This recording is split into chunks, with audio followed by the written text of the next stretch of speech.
Au nom du Père, du Fils, du Saint-Esprit. Amen. Seigneur Jésus, tu connais mon inconstance et mon infidélité. Tu sais combien je suis faible. Alors je demande en ton nom que notre Père céleste envoie son Esprit pour que quotidiennement je puisse entreprendre la lecture du catéchisme de l'Église catholique et que mon cœur s'ouvre à la tradition enseignée par ton Église, ma mère. Que je puisse ajuster toutes mes actions et mes œuvres à son enseignement. Mon Jésus, avec confiance j'abandonne la constance et la fidélité de toute la démarche entre tes mains. Que Saint Michel Archange et mon ange gardien protègent et défendent chaque moment quotidien consacré à cette lecture. Maintenant, avec toi et par ta voix, disons: Notre Père, qui es aux cieux, que ton nom soit sanctifié, que ton règne vienne, que ta volonté soit faite sur la terre comme au ciel. Donne-nous aujourd'hui notre pain de ce jour. Pardonne-nous nos offenses comme nous pardonnons aussi à ceux qui nous ont offensés. Et ne nous laisse pas entrer en tentation, mais délivre-nous du mal. Amen. Ensemble, mon Jésus d'amour, saluons notre sainte maman, la Vierge Marie.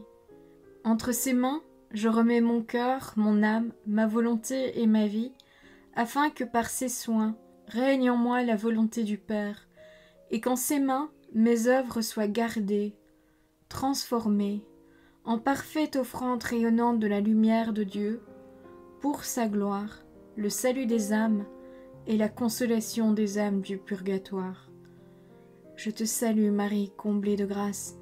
Le Seigneur est avec toi, tu es bénie entre toutes les femmes, et Jésus, ton enfant, est béni. Sainte Marie, Mère de Dieu, prie pour nous, pauvres pécheurs, maintenant et à l'heure de notre mort. Amen. Je te salue Marie, comblée de grâce, le Seigneur est avec toi. Tu es bénie entre toutes les femmes, et Jésus, le fruit de tes entrailles, est béni. Sainte Marie, Mère de Dieu, prie pour nous, pauvres pécheurs, maintenant et à l'heure de notre mort. Amen. Je te salue Marie, comblée de grâce, le Seigneur est avec toi, tu es bénie entre toutes les femmes, et Jésus, le fruit de tes entrailles, est béni. Sainte Marie, Mère de Dieu, prie pour nous pauvres pécheurs, maintenant et à l'heure de notre mort. Amen. Ô Saint-Esprit, par l'intercession du cœur immaculé de la Sainte Vierge Marie, et par le cœur chaste de Saint Joseph, donne-moi un cœur doux, humble, pur, miséricordieux et charitable. Rends-moi docile à tes célestes inspirations, et prompte à y répondre. Que mon cœur enflammé de ton amour soit en toutes ses œuvres dans la volonté du Père, œuvrant ainsi sous ton joug léger et joyeux. Père céleste, je fais ces demandes par les mérites, les œuvres et les souffrances de Jésus-Christ, ton Fils bien-aimé.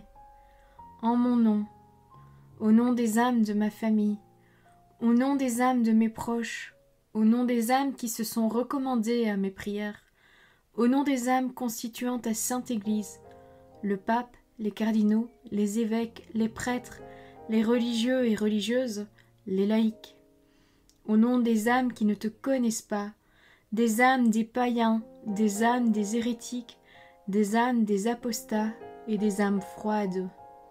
En tout temps, dans les siècles des siècles. Amen. Cinquième point. Les multiples formes de la pénitence dans la vie chrétienne. Numéro 1434. La pénitence intérieure du chrétien peut avoir des expressions très variées. L'Écriture et les pères insistent surtout sur 3 formes: le jeûne, la prière, l'aumône, qui expriment la conversion par rapport à soi-même, par rapport à Dieu et par rapport aux autres, à côté de la purification radicale opérée par le baptême ou par le martyre. Il cite comme moyen d'obtenir le pardon des péchés les efforts accomplis pour se réconcilier avec son prochain, les larmes de pénitence, le souci du salut du prochain, l'intercession des saints et la pratique de la charité qui couvre une multitude de péchés. Voir la première lettre de Pierre, chapitre 4, verset 8. Numéro 1435. La conversion se réalise dans la vie quotidienne par des gestes de réconciliation, par le souci des pauvres, l'exercice et la défense de la justice et du droit, par l'aveu des fautes aux frères, la correction fraternelle, la révision de vie, l'examen de conscience, la direction spirituelle, l'acceptation des souffrances, l'endurance de la persécution à cause de la justice, prendre sa croix chaque jour et suivre Jésus est le chemin le plus sûr de la pénitence. Numéro 1436. Eucharistie et pénitence. La conversion et la pénitence quotidienne trouvent leur source et leur nourriture dans l'Eucharistie, car en elle est rendu présent le sacrifice du Christ qui nous a réconciliés avec Dieu. Par elle sont nourris et fortifiés ceux qui vivent de la vie du Christ. Elle est l'antidote qui nous libère de nos fautes quotidiennes et nous préserve des péchés mortels. Numéro 1437. La lecture de l'Écriture sainte, la prière de la liturgie des heures et du Notre Père, tout acte sincère de culte ou de piété ravive en nous l'esprit de conversion et de pénitence et contribue au pardon de nos péchés. Numéro 1438. Les temps et les jours de pénitence au cours de l'année liturgique, le temps du carême, chaque vendredi en mémoire de la mort du Seigneur, sont des moments forts de la pratique pénitentielle de l'Église.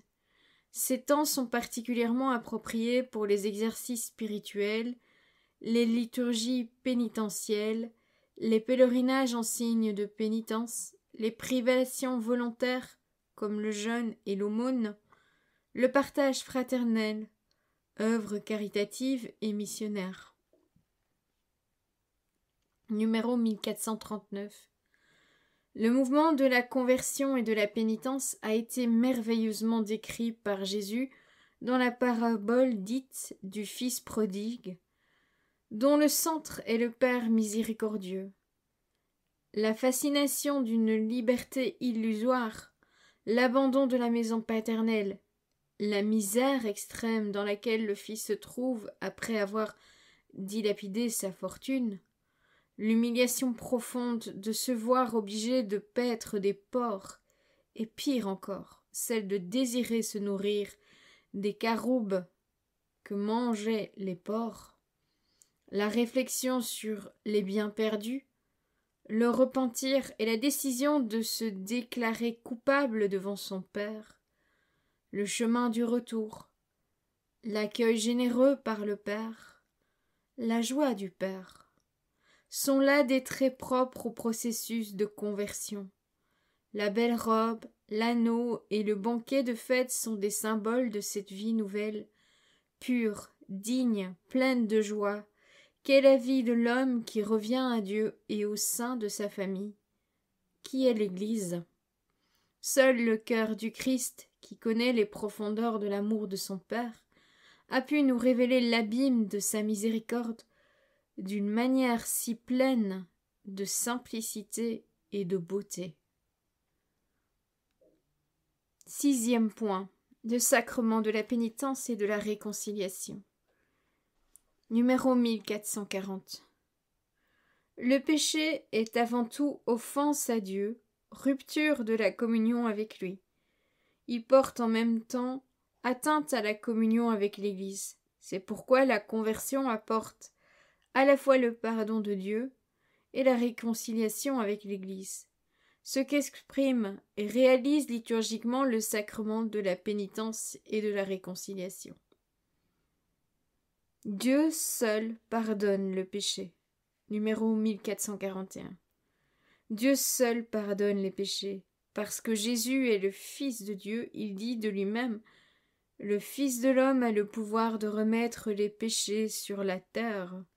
voir l'Évangile selon saint Marc, chapitre 2, verset 10. Et il exerce ce pouvoir divin. Tes péchés sont pardonnés. Voir l'Évangile selon saint Marc, chapitre 2, verset 5.